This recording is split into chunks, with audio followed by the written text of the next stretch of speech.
Hello, my sleepy friends. Imagine stepping quietly into a cold stone chamber somewhere beneath a medieval fortress or city hall. The air feels damp, heavy, and strangely silent, except for the faint echo of footsteps moving through narrow corridors. Torches flicker along the walls, casting long shadows that move slowly across rough stone. Many modern stories describe this place as if it were filled with cruelty and chaos, but the truth is often more complicated, and in many ways far more uncomfortable for the person whose job it was to work here. Because despite how terrifying the position might sound today, being a medieval torturer was not a powerful or glamorous role.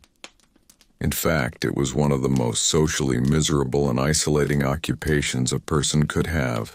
In many medieval towns across Europe, torture was not carried out randomly by angry mobs or sadistic guards. Instead, it was tightly controlled by legal systems. Judges, magistrates, and city officials decided when torture could be used during criminal investigations. Confessions were considered extremely important in medieval law, and torture was sometimes used as a method to force a suspect to admit guilt when other evidence was lacking. But the person responsible for actually carrying out those orders, the torturer, stood in a strange and uncomfortable position between the law and society. Most torturers were not respected officials. They were often individuals who had already been pushed to the edges of society. In some cities, the job passed down through families because no one else wanted it. If your father had been an executioner or torturer, the local authorities might assume that you would eventually inherit the same role.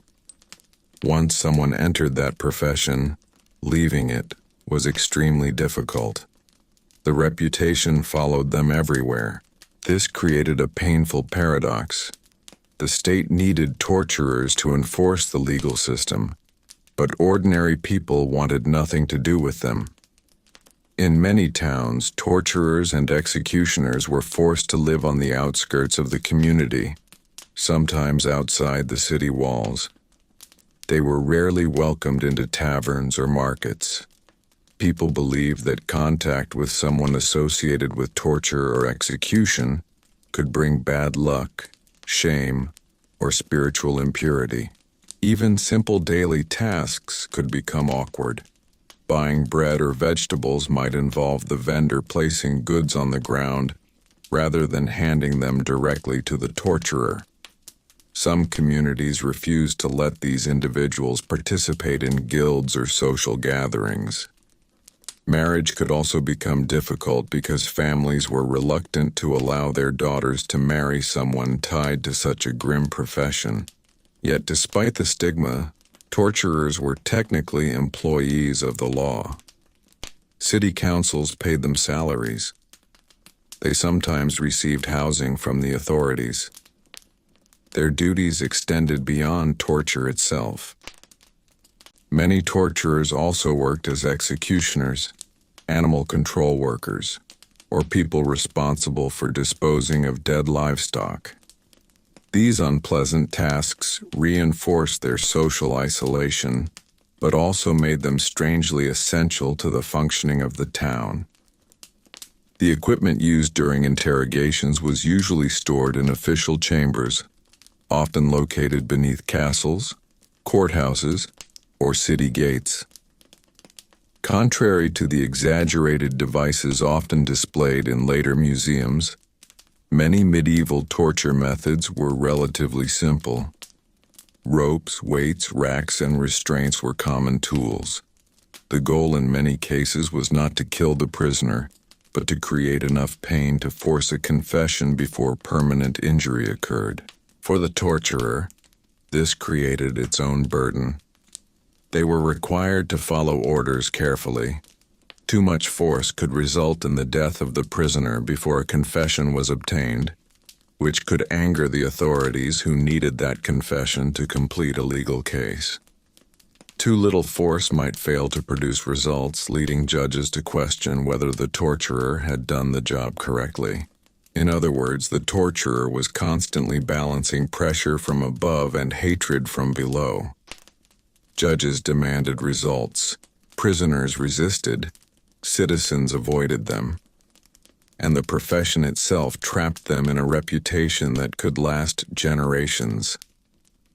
Some records even suggest that torturers attempted to present themselves as skilled professionals rather than monsters. In certain legal systems, they kept written notes about interrogations. Procedures were sometimes standardized. Torture sessions required official witnesses so that confessions could be documented and verified later in court. These details reveal that the system was not always as chaotic as popular imagination suggests, though it remained undeniably brutal by modern standards. The psychological toll of the job is harder to measure, but we can imagine the weight of it. Day after day working in dark chambers, carrying out painful orders, knowing that the rest of society viewed you with suspicion or disgust. The medieval torturer existed in a strange position, both necessary and rejected, both employed by the law and shunned by the people the law was meant to serve. And as we move deeper into the medieval world, it becomes clear that this uncomfortable profession was shaped not only by cruelty or punishment, but by the complicated legal structures, social fears, and cultural beliefs that surrounded crime and justice during those centuries. The life of a torturer was not simply defined by the suffering of others. It was also defined by isolation, stigma, and a role that few people would ever willingly choose. To understand why the life of a medieval torturer was so miserable, we need to move slowly away from the dark interrogation chamber and look at the wider world outside it. The town streets, the markets, the churches, and the social spaces where ordinary life unfolded. Because while the torturer technically served the law, the rest of society often treated them as if they carried a permanent stain that could never be washed away. In many medieval towns, reputation shaped a person's entire existence. A blacksmith might be known for strength and craftsmanship. A baker might be trusted because everyone depended on bread each morning. A merchant might gain respect through successful trade. But a torturer carried a reputation built entirely around fear and discomfort. People associated them with pain, death, punishment, and the darker side of justice. Even if the torturer followed the law perfectly, their profession alone made them deeply unwelcome. This meant that everyday life could feel strangely lonely. Medieval communities were tightly connected. People gathered constantly in marketplaces, festivals, religious ceremonies, and taverns. Friendships and alliances were built through these social interactions. But torturers often stood outside this social web. When they walked through town, conversations might quiet. Children might be pulled closer to their parents. Some people avoided eye contact entirely. Religious life could also become complicated. Medieval society was deeply shaped by Christian belief, and moral reputation mattered greatly. Although the torturer was technically performing a legal duty approved by authorities, many people still felt uneasy about the role. Pain inflicted on others, even under official orders, carried spiritual discomfort. Some torturers worried about their souls and sought confession frequently, hoping that religious forgiveness might balance the work they were required to do. Marriage offered little escape from this isolation. Because the profession carried such stigma, many families refused to marry their daughters to someone connected with torture or execution. As a result, Torturers often married within a very small circle of similar families. Executioners marrying daughters of executioners, or children of torturers marrying others from the same marginal profession. Over generations, this created strange professional dynasties, where the role passed from parent to child almost automatically. Not because the children wanted the job, but because society offered them few alternatives. Children growing up in these families sometimes faced bullying or exclusion. Other children might avoid playing with them. Schools connected to churches might hesitate to accept them. In some regions, these families formed small communities of their own, living slightly apart from the rest of town life. Yet despite this rejection, medieval authorities depended heavily on the torturer's work. Criminal investigations required confessions. Legal systems demanded enforcement of sentences. Public punishments were meant to demonstrate the authority of the law. Without someone willing or forced to carry out these unpleasant tasks, the system would struggle to function. Because of this necessity, torturers sometimes received unusual privileges. Some cities allowed them to keep property confiscated from criminals or provided them with higher wages than ordinary laborers. In certain towns, the torturer had the right to collect discarded clothing or belongings from executed prisoners. These benefits did not erase the stigma, but they offered a small compensation for a job that few others would accept. Interestingly, the torturer also needed technical knowledge. Interrogation was not simply a matter of violence. Authorities often required that torture be applied gradually, in stages, and only under legal supervision. Torturers had to understand how to inflict pain without immediately killing the prisoner. They needed to recognize physical limits so that the interrogation could continue long enough to produce a confession that courts would accept. Some legal systems even demanded that the prisoner repeat the confession later without torture, confirming that it was genuine. If the prisoner retracted the confession, the torturer might be blamed for applying the wrong amount of pressure or conducting the interrogation improperly. This added another layer of stress to the role. The physical environment of the job could also be unsettling. Interrogation rooms were often located deep within stone buildings where sound traveled strangely through corridors. The smell of damp stone, iron tools, sweat, and smoke from torches filled the air. The torturer might spend long hours waiting in these dim spaces, preparing equipment or listening for orders from officials above. But perhaps the most exhausting part of the profession was the constant contradiction at its heart. The torturer was both necessary and despised. Authorities relied on them, yet rarely treated them as equals. Citizens feared them, yet also demanded justice when crimes occurred. They lived between two worlds, inside the machinery of law, but outside the warmth of society. And as we continue further into this strange corner of medieval life, it becomes clear that the misery of the torturer did not come only from the work itself. It came from the heavy silence that followed them everywhere, through streets, markets, homes, and churches.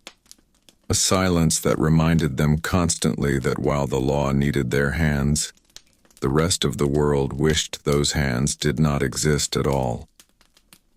If the social isolation of a medieval torturer was not already difficult enough, the legal system itself often placed enormous pressure on the person performing the job. Torture in medieval courts was not supposed to be random violence carried out at the whim of guards or angry officials. In many places it followed strict rules written into law. Judges authorized it carefully, and the torturer had to follow those instructions with precision. This created a strange situation where the torturer was expected to carry out painful procedures while still remaining within the boundaries of legal procedure. Before torture could begin, a court often required some level of suspicion or partial evidence against the accused person. Medieval legal theory generally held that torture should only be used when other signs pointed toward guilt, but a confession was still missing. The confession itself was extremely important because courts often treated it as the strongest form of proof. Without it, judges sometimes hesitated to deliver severe punishments.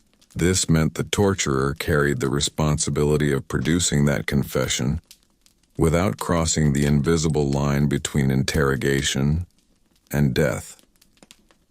If a prisoner died too quickly under torture, the legal case could collapse entirely.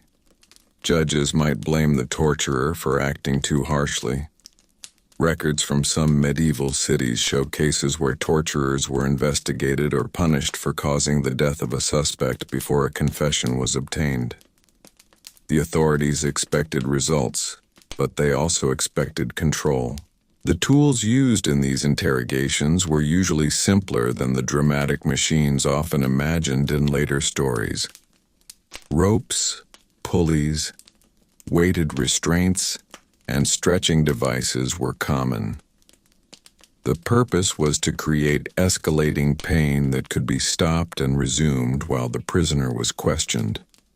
Torturers had to understand how long the body could endure certain pressures.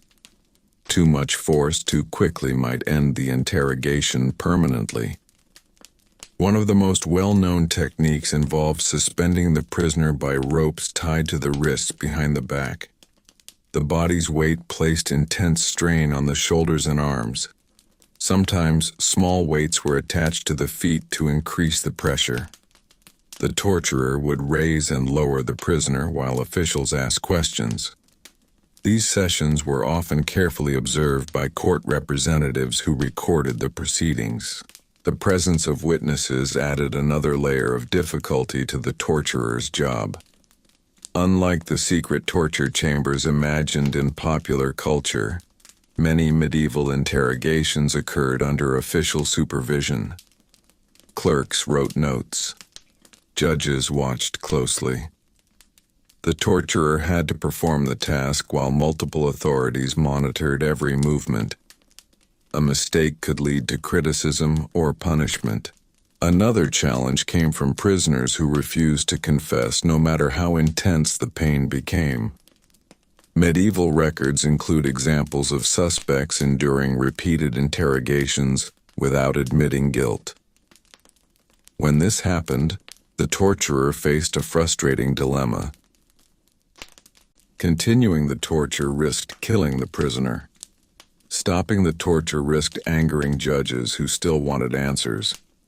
Sometimes the prisoner eventually confessed simply to end the suffering. But even this did not always solve the problem. Medieval law often required that the confession be repeated later without torture present. If the prisoner withdrew the confession during that second statement, the case could fall apart again. The torturer's work would then appear useless. This constant uncertainty created an uncomfortable working environment. The torturer did not control the legal system, but was deeply entangled in its expectations. Success meant extracting a confession without destroying the prisoner's body too quickly. Failure could bring blame from officials or suspicion from the community. At the same time, the torturer had to maintain the equipment used in interrogations. Ropes needed replacing. Wooden frames required repair. Iron restraints had to remain strong enough to hold struggling prisoners.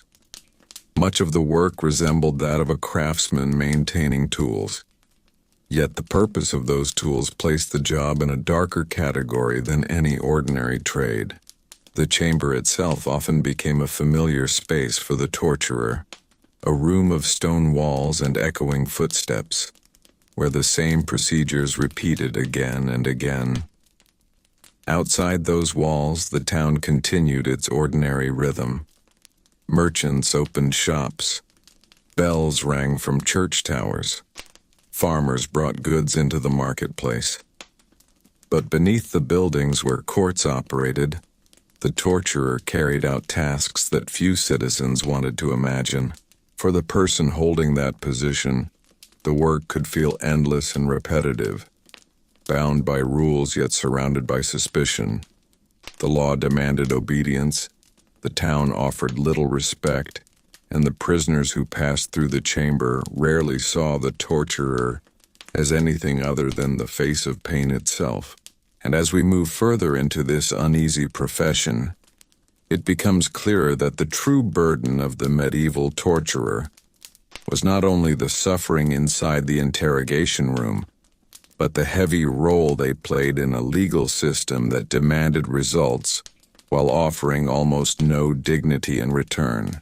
Another reason the life of a medieval torturer was far more miserable than people imagine comes from the strange contradiction in how society viewed the role. Officially, the torturer worked for the authorities. The court trusted them. Judges relied on them. City councils paid them. Yet despite this official status, they were rarely treated with the same respect as other public servants.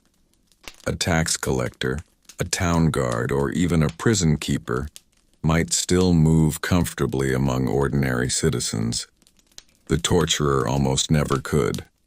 Part of this problem came from the medieval idea of unclean professions. Certain jobs were believed to carry moral or spiritual contamination because they dealt directly with death, blood, or suffering. Butchers sometimes experienced a small amount of this suspicion, though people still needed meat. Executioners and torturers, however, were associated with the most frightening parts of the legal system.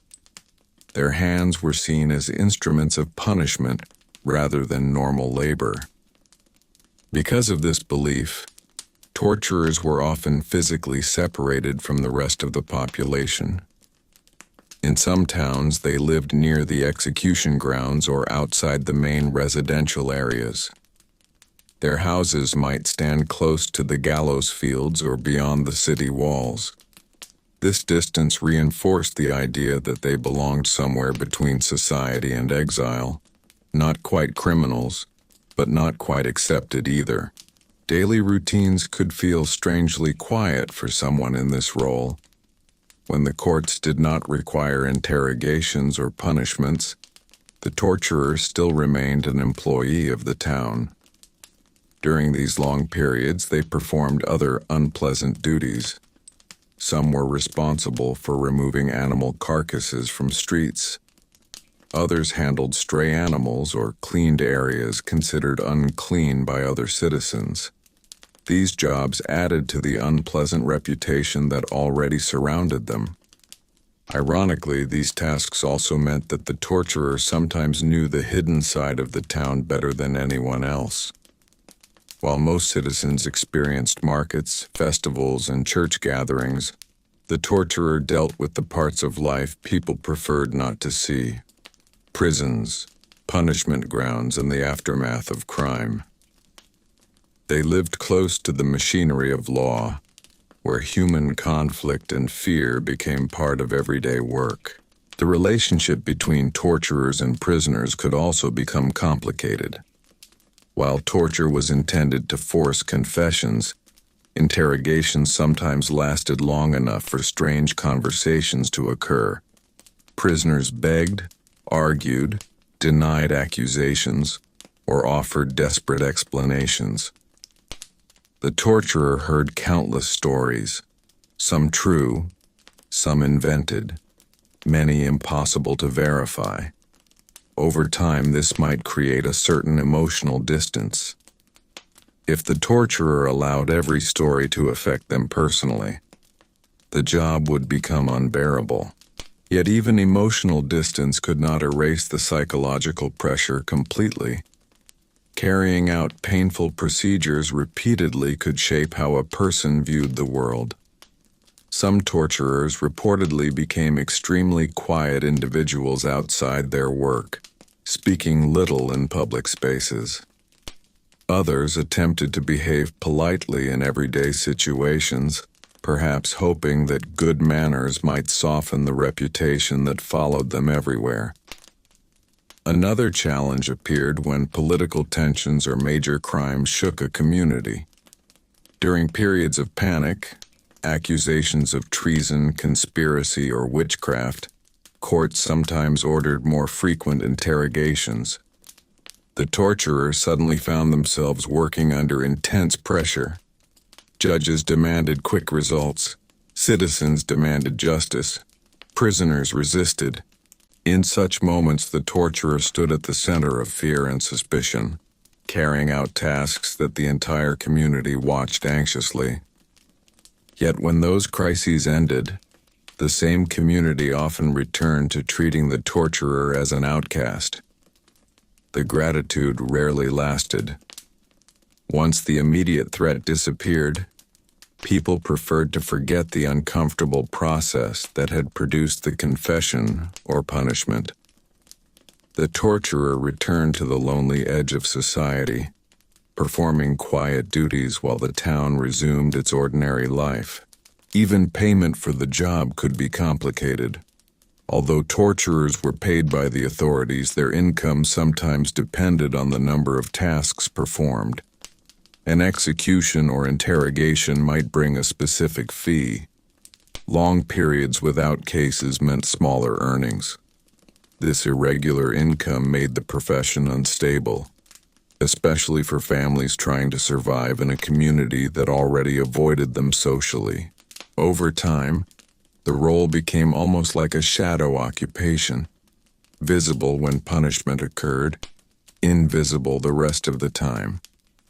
Citizens remembered the torturer only when the law needed to demonstrate its power. The moment passed, and the person behind that role faded again into quiet isolation.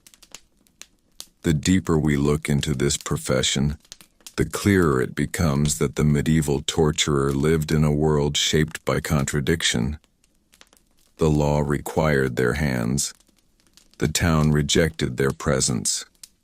Authority depended on their work, yet respect rarely followed.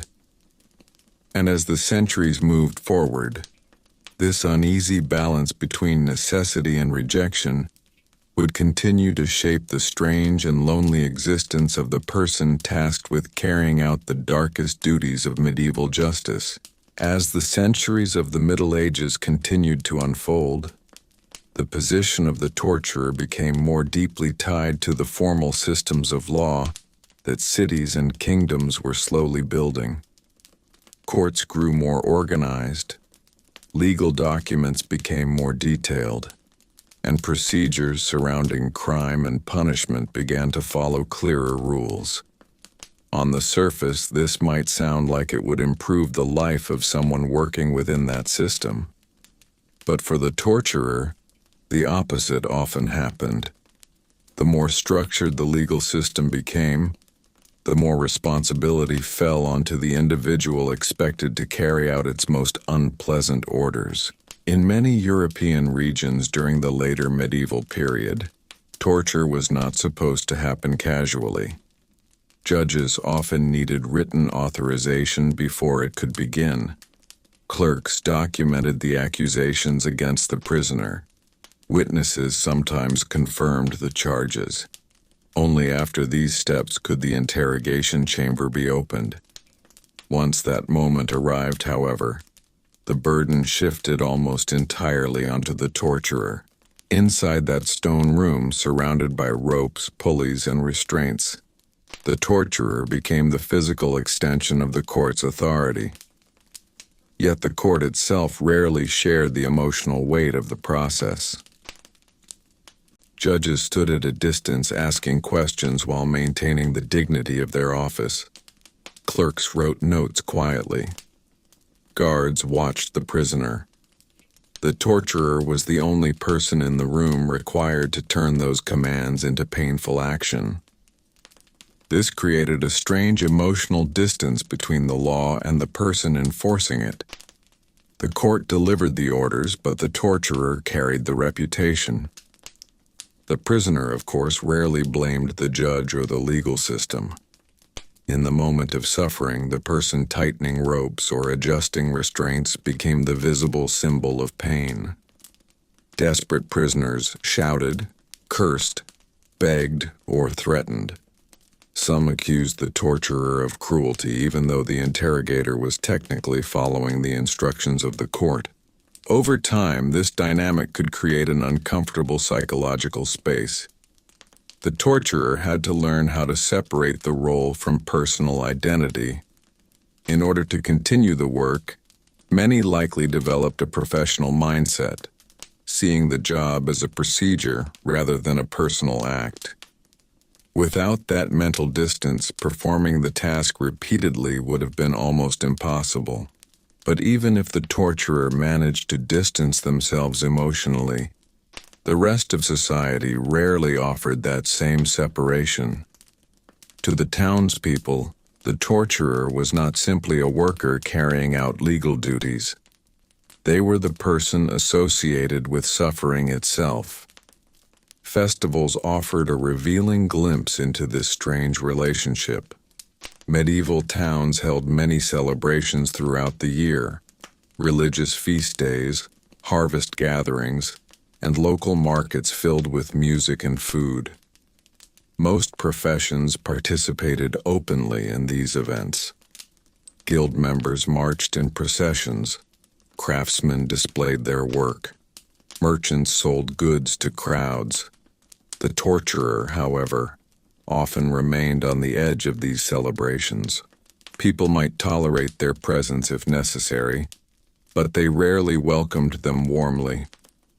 Conversations stopped when they approached. Laughter faded into awkward silence. The social distance remained even during moments meant for community joy. This isolation sometimes extended into death as well as life. In certain regions, executioners and torturers were buried in separate areas of cemeteries, away from the graves of ordinary citizens. Even after a lifetime of service to the law, the stigma could follow them beyond their final day. Yet despite this harsh reputation, the torturer remained essential to the medieval justice system. Without someone willing to carry out interrogations and punishments, the authority of the courts would weaken. Confessions would become harder to obtain. Public punishments, meant to demonstrate the consequences of crime, would lose their dramatic impact. So the community maintained a quiet, uncomfortable compromise.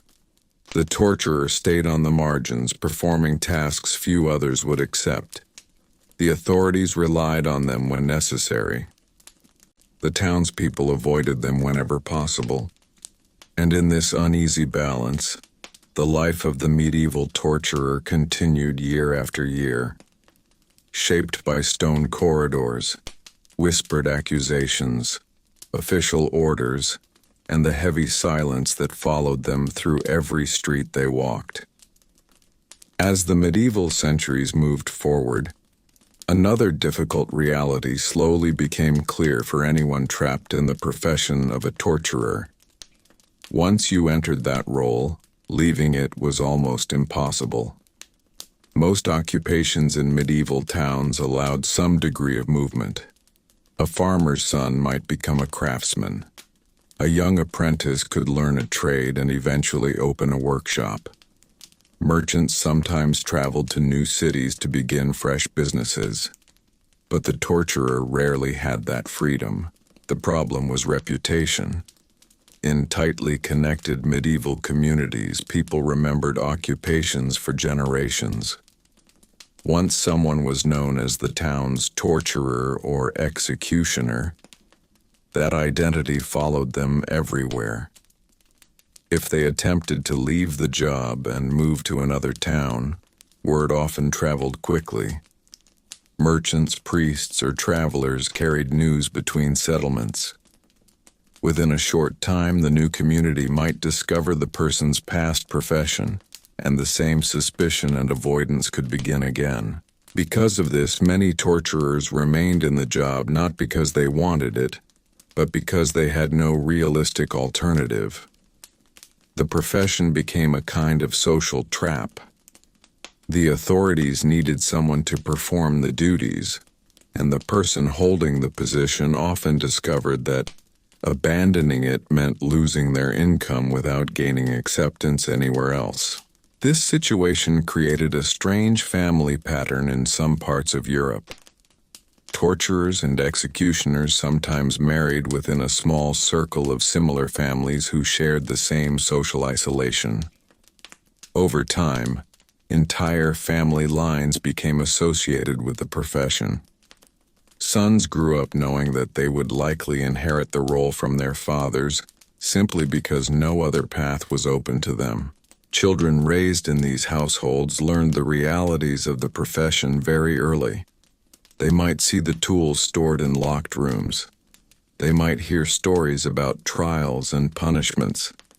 In some cases, fathers trained their sons gradually, teaching them how the legal procedures worked, how the equipment was maintained, and how interrogations were supposed to be conducted under the supervision of the courts.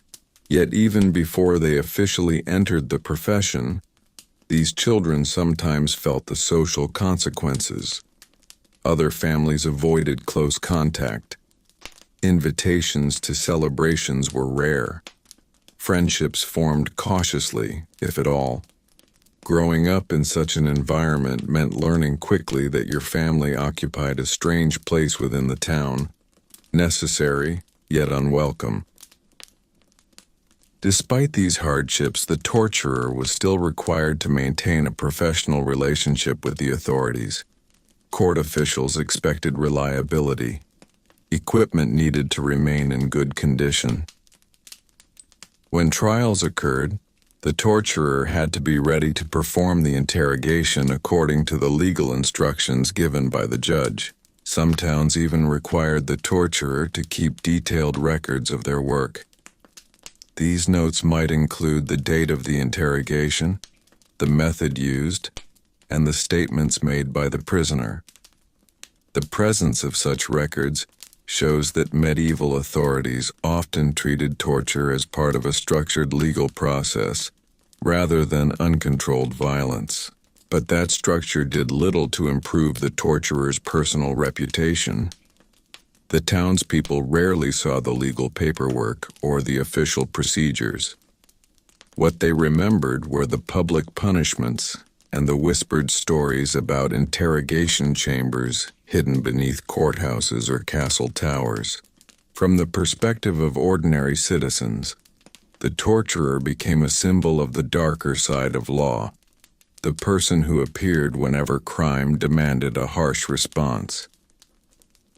That image remained powerful, even if the torturer themselves followed strict rules established by the courts. Over time, this constant tension shaped the life of the profession in a quiet but heavy way. The torturer lived surrounded by law, yet separated from community. They worked under orders, yet carried personal blame. Their hands carried out the commands of authority, but their reputation belonged entirely to them. And so the years passed in a strange rhythm. Long periods of quiet maintenance interrupted by moments when the court summoned them again into the cold chambers beneath the city buildings. Spaces where justice, fear, and suffering met under the watchful eyes of officials who would later return to their respected positions in society, while the torturer walked back through the streets alone. Another harsh reality of the torturer's life appeared during public punishments, the moments when medieval justice stepped out of hidden chambers and into the open squares of towns and cities. Medieval authorities believed strongly in the power of public spectacle. Punishments were not only meant to discipline the criminal, but also to warn the community about the consequences of breaking the law. Executions, whippings, and other sentences often took place in front of large crowds gathered in marketplaces or near the city gates. When these events occurred, the torturer or executioner stood at the center of the scene. For the crowd, the day might feel like a strange mixture of fear, curiosity, and excitement. People gathered early. Vendors sometimes sold food nearby. Bells rang to announce the moment when the prisoner would be brought forward. But for the person performing the punishment, the atmosphere could feel far heavier. Every movement was watched. Every mistake would be noticed immediately. If the punishment involved execution, the torturer had to carry it out quickly and correctly. A poorly performed execution could cause terrible suffering for the condemned prisoner, turning the event into a chaotic and horrifying spectacle. Crowds sometimes reacted angrily when this happened, blaming the executioner for incompetence or cruelty. There are records of towns where executioners were threatened or attacked by angry spectators after a botched punishment. This meant the torturer had to develop a grim kind of technical skill. They needed to understand how to perform the punishment in a way that matched the court's sentence while minimizing prolonged suffering. Even though society despised the profession, it still demanded professionalism from the person carrying it out. Public punishments also reinforced the torturer's reputation. When people watched the sentence being carried out, they saw the torturer's face clearly. The role became linked permanently to that image. Later, when the torturer walked through town on ordinary days, many of those same citizens remembered the spectacle they had witnessed. Children might whisper. Adults might step aside quietly. The memory of the execution ground followed the torturer everywhere. Another uncomfortable detail of the job involved preparing for these events before the crowd ever arrived. Execution grounds required maintenance. Gallows had to be repaired. Wooden platforms needed to remain stable. Ropes and restraints had to be inspected carefully. The torturer often performed this work alone or with minimal help, preparing the stage where justice would later appear before the public eye. In some towns, the execution ground stood on a hill outside the city walls, so that it could be seen from a distance. Travelers approaching the city might notice the structure long before entering the gates. These places became permanent reminders of the law's authority and of the person whose duty it was to enforce it. Despite the grim nature of the work, the torturer still depended on the same town for survival. They bought food from the same markets. They walked past the same church doors. They heard the same bells echo through the streets. Yet their relationship with that community remained distant, shaped by fear and discomfort. It is possible that some torturers learned to live quietly within that distance. They performed their duties, maintained their homes, and kept their personal lives small and private. The fewer interactions they had with neighbors, the fewer opportunities there were for conflict or rejection. But the isolation never fully disappeared. The profession created a boundary that could not easily be crossed. Even when the torturer behaved politely and followed the law exactly, the shadow of the role remained. And so the rhythm of life continued. Silent preparation, sudden moments of harsh public justice, and long stretches afterward where the torturer returned once again to the quiet edge of the town, carrying a reputation that few people understood, and even fewer were willing to share. Another part of the torturer's life that made the profession so unpleasant was the constant closeness to prisons and prisoners. In many medieval towns, the torturer spent a large portion of time around the prison cells beneath castles, towers, or city halls. These places were usually dark, damp, and cold. Thick stone walls trapped moisture from the ground, and narrow windows allowed only small amounts of light to enter. The smell of sweat, straw bedding, iron chains, and damp stone filled the air. The torturer often knew the prisoners long before any interrogation began. When someone was arrested, they might spend days or even weeks inside these cells while the court prepared the case. Guards brought food and water. Clerks recorded accusations. Judges listened to witnesses. During this waiting period, the torturer sometimes moved through the prison corridors, checking equipment or speaking with guards about upcoming interrogations. Because of this, prisoners often recognized the torturer immediately. Some reacted with fear the moment they saw them. Others tried to speak politely, hoping kindness might reduce the severity of what was coming. A few prisoners shouted insults or desperate accusations, blaming the torturer personally for the situation, even though the decision to torture always came from the court above. For the torturer, this created another uncomfortable part of the job. They were not the judge. They did not decide guilt or innocence. Yet they were the person the prisoner associated most closely with suffering. In some cases, prisoners attempted to bargain. They promised information, they begged for mercy, they claimed they were innocent.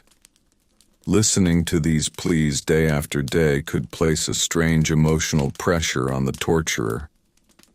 The profession required a certain level of distance because becoming emotionally involved with every prisoner would make the work almost impossible to continue.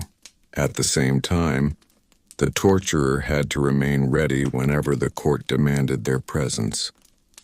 When the judge finally ordered an interrogation, the torturer prepared the chamber carefully. Ropes were checked, pulleys were tested, restraints were placed in position. Everything needed to function properly because once the session began, there was little time for repair or adjustment. Court officials then entered the room. Judges, clerks, guards, and sometimes witnesses. The prisoner was brought in chains. Questions began slowly at first. The judge asked about the accusations, giving the prisoner a chance to confess without torture. If the prisoner refused, the judge signaled the torturer to begin. The torturer followed the instructions step by step, adjusting the device gradually while the questioning continued. This slow progression was meant to pressure the prisoner into confession before permanent injury occurred. Throughout the process, the clerk recorded every word spoken in the chamber. Despite the strict procedure, the atmosphere in these rooms could feel incredibly tense. Prisoners screamed or pleaded. Officials repeated their questions calmly. The torturer stood between them, physically turning the commands of the court into reality. Once the interrogation ended, the prisoner was usually returned to the cell. The officials left to continue their legal work. The torturer remained behind to clean the chamber, check the equipment, and prepare for whatever the court might demand next. These quiet moments afterward may have been some of the strangest parts of the job. The intense drama of the interrogation faded quickly, leaving only the dim torchlight and the echo of footsteps in stone corridors. Outside the walls of the courthouse, the town continued its normal rhythm. Merchants shouting in markets, church bells ringing, carts rolling across cobblestones. But below those streets, the torturer returned again to the silent chamber, waiting for the next order from the court. Another difficult and often overlooked part of the torturer's life was the constant awareness that the entire town quietly feared them, yet also depended on the role they performed. This strange relationship created a social atmosphere that followed the torturer everywhere they went. In most medieval communities, reputation was one of the most powerful forces shaping everyday life. People knew each other's families, occupations, and histories. A good reputation could bring trust, friendship, and opportunity. A dark reputation could close doors forever. For the torturer, reputation became a heavy shadow that never faded. Walking through the market square could feel very different for a torturer than for anyone else. Markets were the heart of medieval town life. Farmers arrived early in the morning with carts full of vegetables, grains, and livestock. Bakers sold fresh bread. Merchants displayed fabrics, tools, spices, and small luxury goods brought from distant regions. The air filled with voices bargaining, laughing, arguing, and sharing news. Yet when the torturer entered this busy place, the atmosphere often shifted in subtle ways. Conversation sometimes lowered. Some people quietly stepped aside. Others pretended not to notice the torturer at all. No official rule forced citizens to avoid the torturer, but social instinct often created distance anyway. The profession carried such a powerful association with punishment and suffering that many people preferred to keep a quiet separation between their own lives and the person connected to those grim duties. Even simple transactions could become awkward. A baker might place bread on the counter quickly without much conversation. A merchant might complete a sale without making eye contact. The torturer was not openly insulted most of the time, but the polite warmth that normally filled medieval social exchanges rarely appeared. Religious life added another complicated layer to this isolation. Churches stood at the center of community life throughout the Middle Ages. People gathered weekly for services, weddings, funerals, and religious festivals. Confession and prayer shaped daily routines. In theory, the church welcomed all believers. Yet the presence of a torturer inside the same sacred space could make others uncomfortable.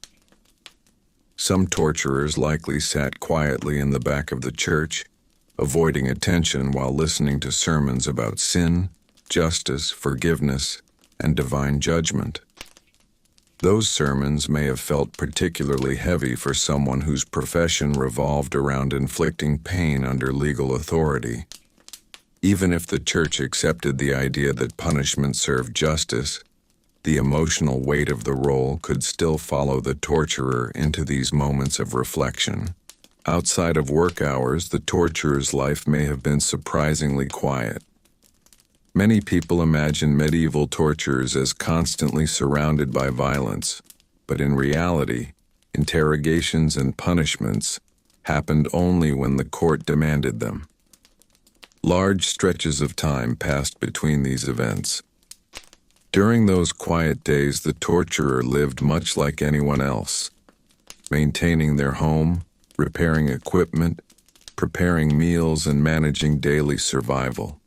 Yet the difference remained that while other professions allowed people to share stories of their work proudly, the torturer's job was something most people did not want to discuss openly. Conversations about farming, carpentry, weaving, or trade could easily fill an evening in a tavern. But conversations about interrogation chambers and punishment grounds rarely created comfortable social gatherings. Because of this, many torturers likely developed small private worlds. Their closest relationships often remained within their own household. Family members became the primary source of companionship and support. A spouse might help manage the home while quietly accepting the strange reputation attached to the profession. Children grew up understanding that their family lived slightly apart from the rest of the community. Over time, the profession created an identity that was both powerful and lonely. When crime occurred, authorities immediately turned to the torturer to enforce the law. Their role suddenly became central and visible. But when peace returned to the town, the same community preferred to forget the uncomfortable work that had been done. This cycle repeated again and again. Long periods of quiet life on the edge of society followed by sudden moments where the entire legal system relied on the torturer's presence. The person performing the job stood at the intersection of fear, justice, and social rejection. And as the years passed, the medieval torturer continued to move through the town streets with a reputation shaped not by who they were as a person, but by the heavy responsibilities of the role they carried, a role the law demanded, the community feared, and almost no one truly wished to understand. Another heavy burden carried by medieval torturers was the simple reality that their work rarely ended with the interrogation chamber. While many people imagine torture only as a tool used during questioning, the responsibilities of a torturer often extended far beyond those moments. In many towns across medieval Europe, the same person who conducted interrogations was also responsible for carrying out certain punishments ordered by the court.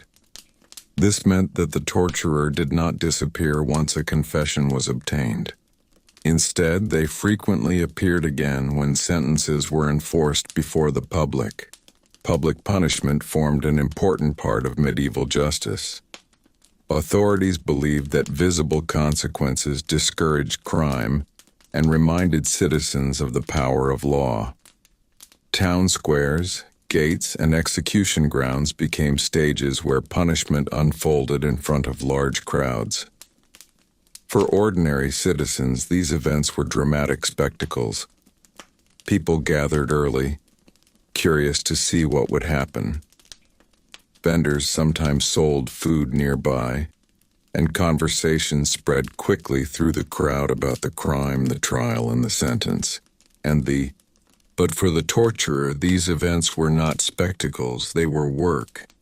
The same hands that had prepared ropes and devices inside quiet stone chambers were now responsible for carrying out the final judgment under the open sky.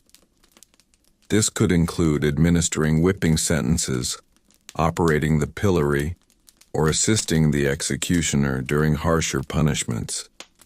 In some towns, the torturer and the executioner were the same person.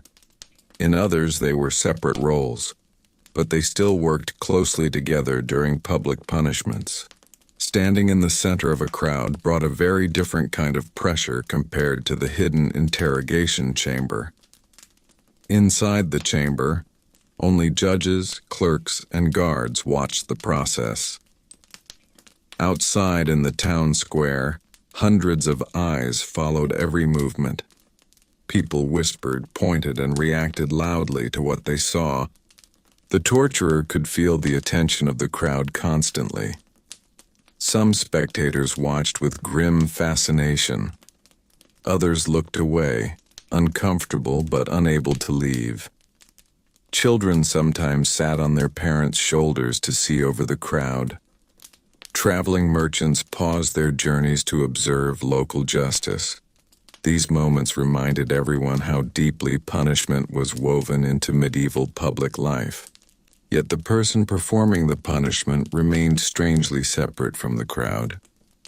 The torturer stood physically close to the condemned individual, but emotionally distant from everyone else.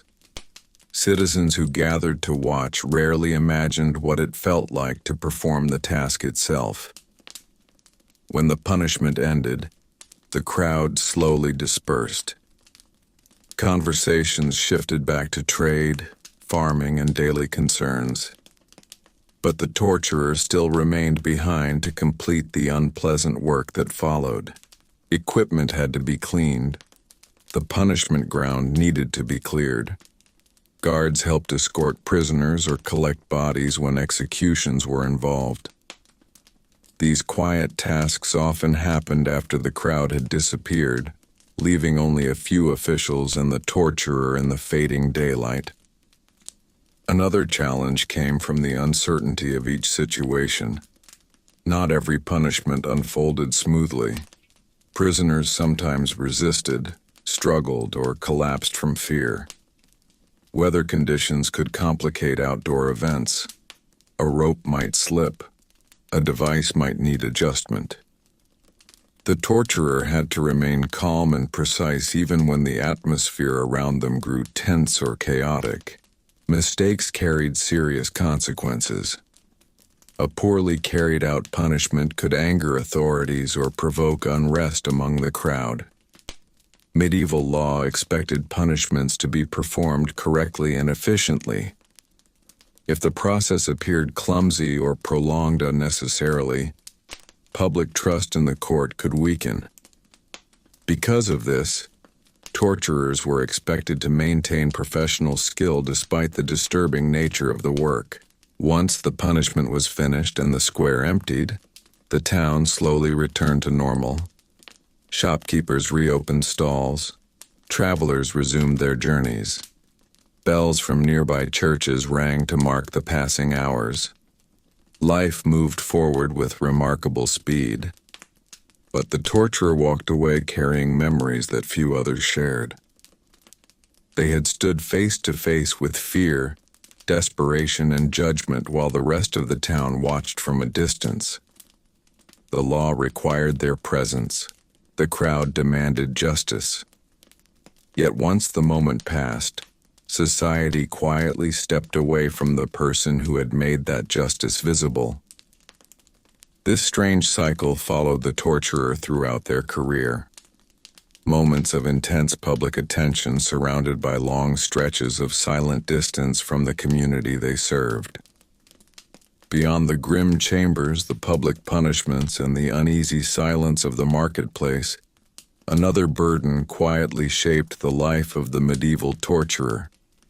The slow passage of years spent inside a profession that offered almost no escape. In many trades during the Middle Ages, a person could change direction if circumstances demanded it. A farmer might move to another village and work different land. A merchant could begin trading new goods or travel to distant towns. Craftsmen might train apprentices who eventually replaced them while they retired into quieter roles. But the profession of a torturer did not easily allow such movement. Once a person had accepted this position within the legal system, the mark of that work followed them wherever they went. Medieval communities were tightly connected worlds where information traveled quickly. News of trials, punishments, and public spectacles spread through markets, taverns, and church gatherings. Everyone knew who performed the unpleasant duties ordered by the court. Even if a torturer wished to leave the job and start a different life somewhere else, the reputation attached to their name often arrived before they did. Other towns already had their own officials assigned to the role, and few communities wished to welcome a former torturer into ordinary professions that depended heavily on trust and social acceptance. Because of this, many torturers remained in their position for decades. The job became not only their occupation, but also their permanent identity. Day after day, year after year, the routines continued, preparing chambers, maintaining equipment, assisting the court, and appearing whenever justice required physical enforcement. Over time, the familiarity of these tasks created a strange normality around work that most people could barely imagine performing even once. The passing of years also meant witnessing countless individual stories unfold within the walls of the courthouse. Every prisoner who entered the chamber brought a different history with them. Some were accused of theft or violence. Others faced charges of heresy, rebellion, or betrayal. Each case carried its own tension, its own arguments, its own moment when the judge decided whether interrogation was necessary. The torturer observed these moments from a unique position inside the legal machinery. Unlike judges who focused on written testimony or clerks who recorded statements, the torturer saw the human side of these proceedings up close. They saw the fear in prisoners' faces when they first entered the chamber. They heard the desperation in voices that insisted on innocence or begged for mercy. They watched how people reacted when pressure increased during questioning. Over years of service, these scenes repeated again and again, forming a long chain of memories tied to the profession. Yet despite witnessing so many dramatic moments of medieval justice, the torturer rarely held any real authority within the system. They followed orders rather than giving them. Judges interpreted laws. Councils decided punishments. Clerks preserved official records that would survive long after everyone involved had passed away. The torturer's role was practical and immediate, focused entirely on carrying out decisions made by others. This lack of authority could sometimes create a strange feeling of invisibility. The entire process of interrogation and punishment relied on the torturer's actions, yet official histories of trials often mentioned them only briefly, if at all. Documents recorded the crime, the testimony, and the verdict in great detail. The person who physically enforced the court's will often appeared only as a passing reference. As the years advanced and age slowly arrived, the physical demands of the job could also become more difficult. Handling heavy equipment, managing struggling prisoners, and standing for long hours during public punishments required strength and stamina.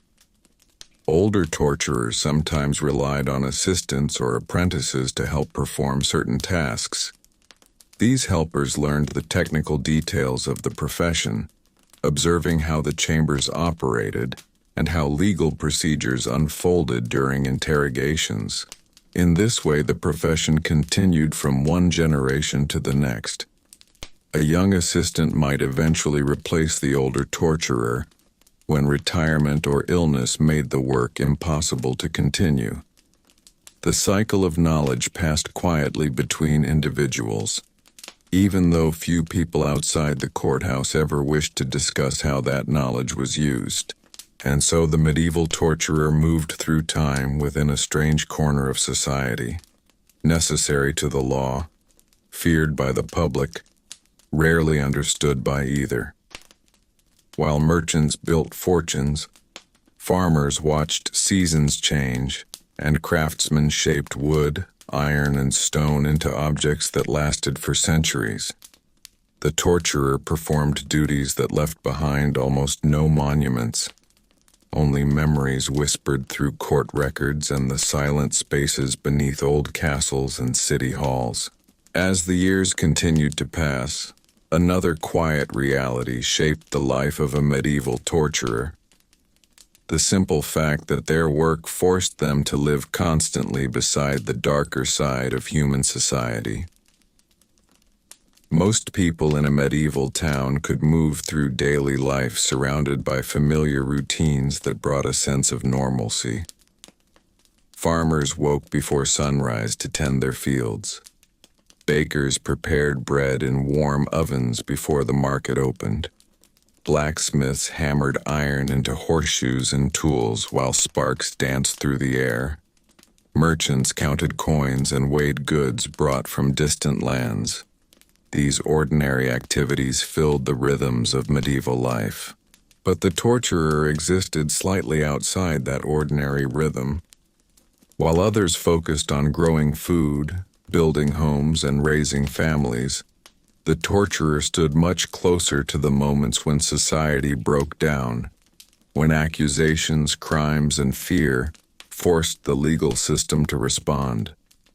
The torturer saw people at their most desperate points, long before the town returned to its normal routines again. When a crime occurred, rumors spread quickly through the streets. Neighbors whispered about what had happened. Some people believed the accused person must be guilty. Others defended them, arguing that misunderstandings and personal rivalries could easily lead to false accusations. These conversations filled taverns and markets while the legal process slowly unfolded inside the courthouse. For the torturer, these rumors often meant that work was approaching. Sooner or later, the guards would arrive at the prison with new prisoners. The court would gather evidence. Witnesses would be questioned. Eventually, the judge might decide that stronger methods were needed to uncover the truth. At that moment, the quiet routines of the torturer's life shifted again, and the familiar preparation of the interrogation chamber began once more. This repeated exposure to human conflict and fear could shape the way a torturer viewed the world. While most citizens encountered crime only occasionally, the torturer saw it regularly through the cases brought before the court. Some prisoners were hardened criminals who openly admitted their actions. Others insisted on innocence even while the legal pressure increased around them. Each case presented a complicated human story. A thief might have stolen food during a harsh winter when crops failed. A merchant might have been accused of fraud by a rival competitor. Religious authorities sometimes accused individuals of heresy when their beliefs or teachings challenged established doctrine. Political struggles within cities could also lead to accusations that placed individuals before the court. Standing inside the interrogation chamber, the torturer witnessed all these different situations unfold. Yet their responsibility remained the same regardless of the circumstances. The court had ordered a procedure, and the torturer carried it out exactly as instructed. Over time, this routine could create a strange distance between the torturer and the emotional intensity surrounding each case. Performing the job required maintaining a calm and controlled attitude even when prisoners cried, shouted, or begged for mercy. Losing composure would only make the process more chaotic and dangerous. Because of this, many torturers likely developed a habit of emotional separation.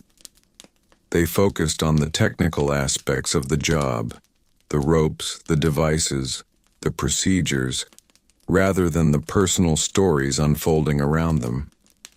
This practical mindset allowed them to perform their duties while protecting themselves from becoming overwhelmed by the suffering they witnessed. Even outside the courthouse, the awareness of their role never completely disappeared. When the torturer walked through the streets, they could see the ordinary life of the town continuing peacefully. Children played near fountains.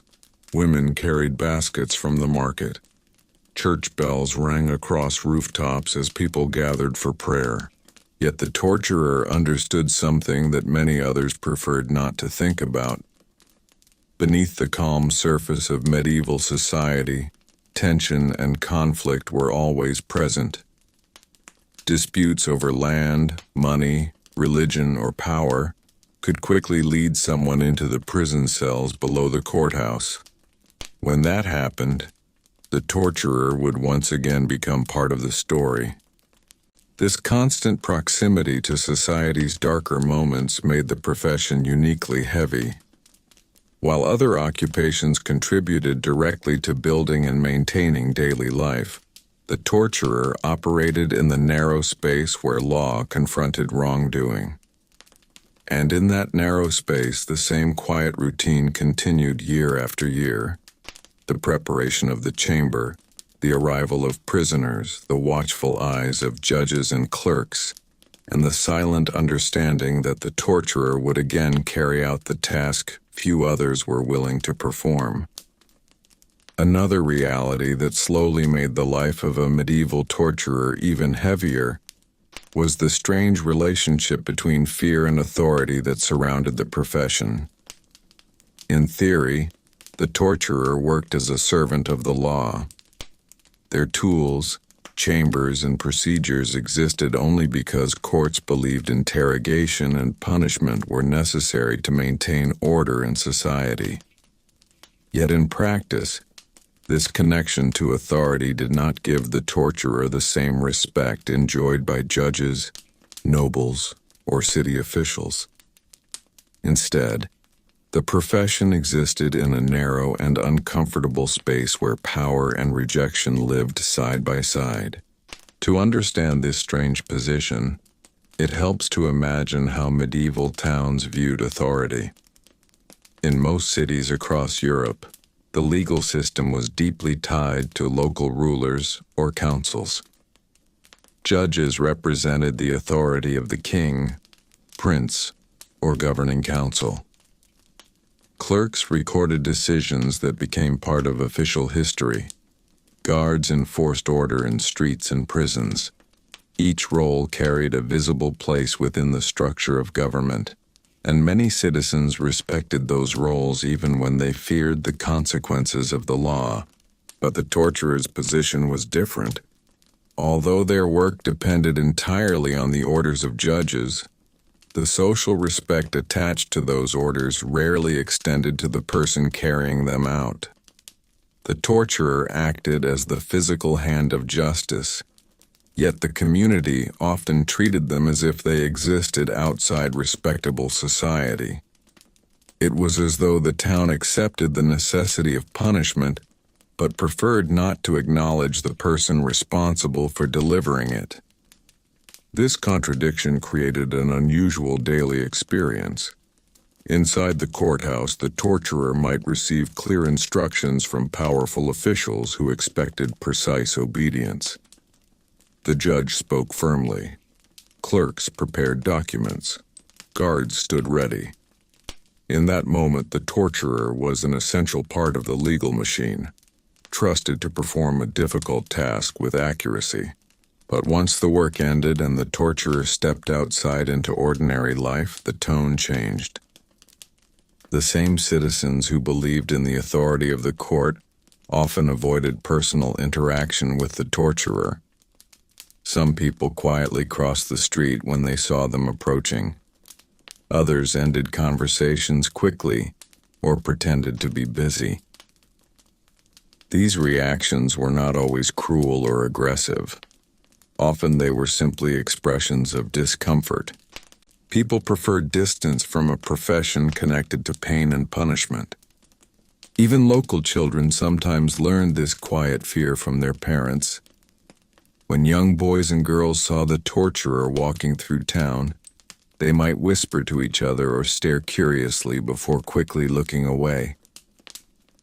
The profession became part of the strange stories children heard about justice, crime, and the darker corners of adult society.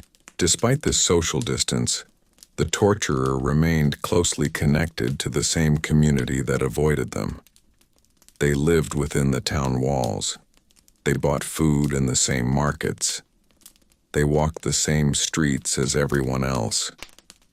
Their life unfolded in full view of the people who both needed their work and preferred not to think about it.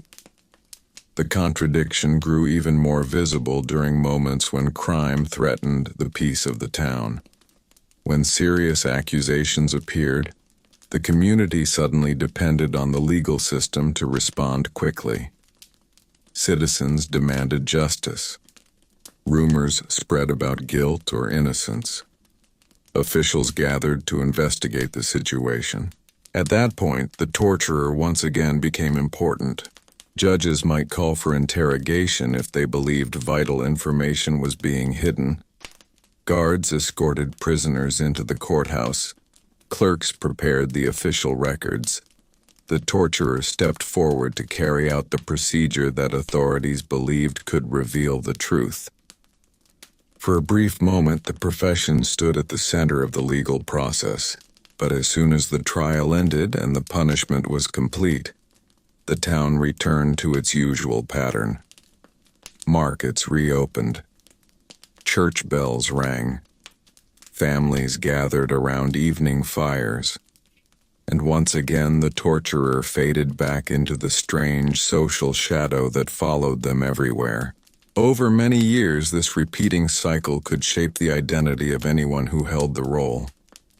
The torturer became someone who lived permanently on the edge of respectability, both necessary and unwanted at the same time. They represented the darker side of justice, the part society believed it needed but preferred not to see too clearly, and so the medieval torturer continued walking through the same streets as everyone else, carrying a reputation built not from personal choices alone, but from the difficult responsibility placed upon them by the laws of their time. As the long years of service slowly passed, the life of a medieval torturer often ended much the same way it had been lived, quietly, at the edge of society, remembered more for the role they played than for the person they actually were. By the time an older torturer reached the final stage of their career, the world around them had usually changed many times. Kings might have died and been replaced. Wars might have reshaped borders. New laws might have appeared while older traditions slowly faded. Yet the shadow of the profession remained attached to them, carried through decades of work that few others had ever truly understood. In many towns, when a torturer became too old or too weak to continue the physical demands of the job, the court simply appointed someone younger to take their place. Sometimes this replacement had already worked as an assistant for years, quietly learning the procedures and responsibilities behind the scenes. In other cases, the role passed to someone willing to accept a position that most citizens would never consider. The transition often happened without ceremony. One person stepped away from the grim responsibilities and another stepped forward to continue the same duties.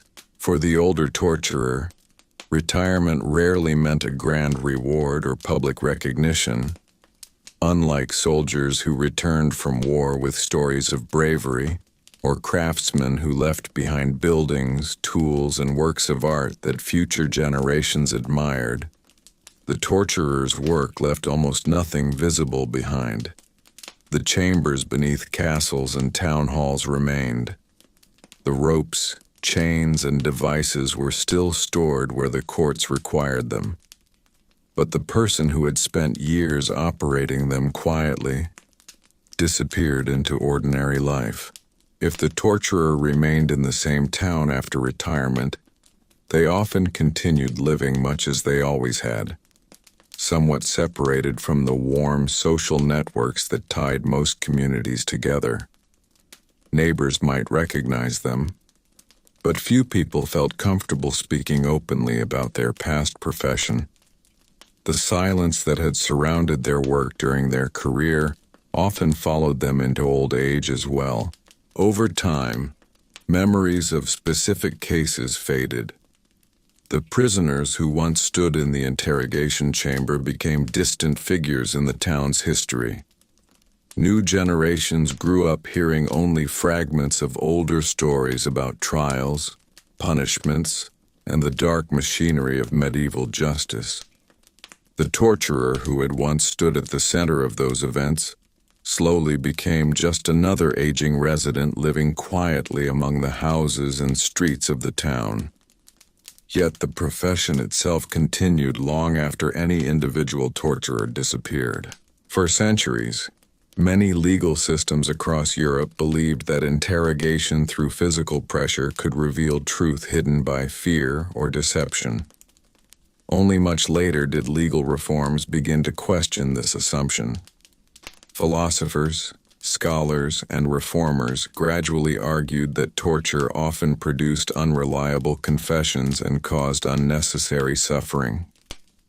During the early modern period, many European countries began limiting or completely abolishing the use of torture within their legal systems.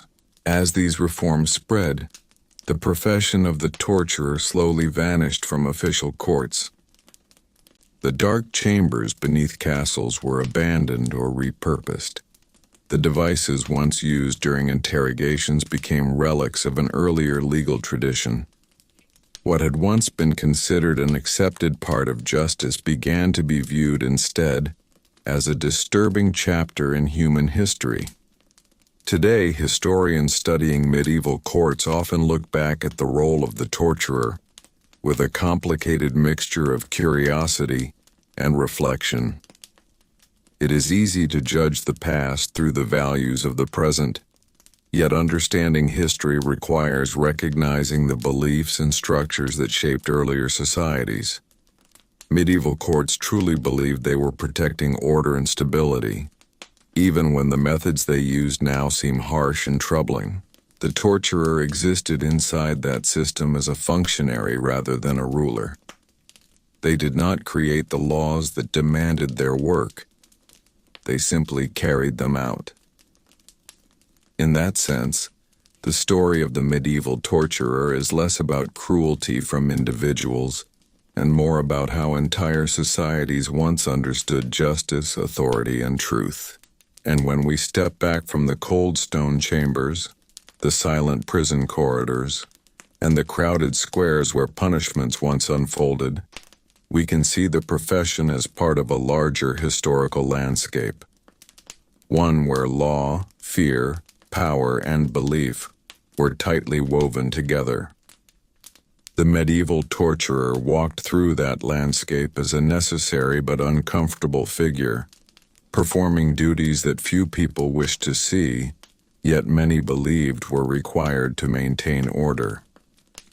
Their life stood at the uneasy boundary between justice and suffering, authority and rejection, responsibility and isolation, and with the passing of centuries, that shadowed role gradually faded into history, leaving behind only records, ruins, and the quiet reminder that the way societies pursue justice can change dramatically over time.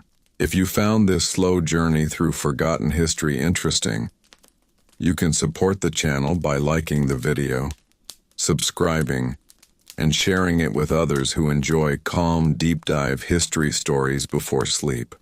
There are always more strange corners of the past waiting to be explored together.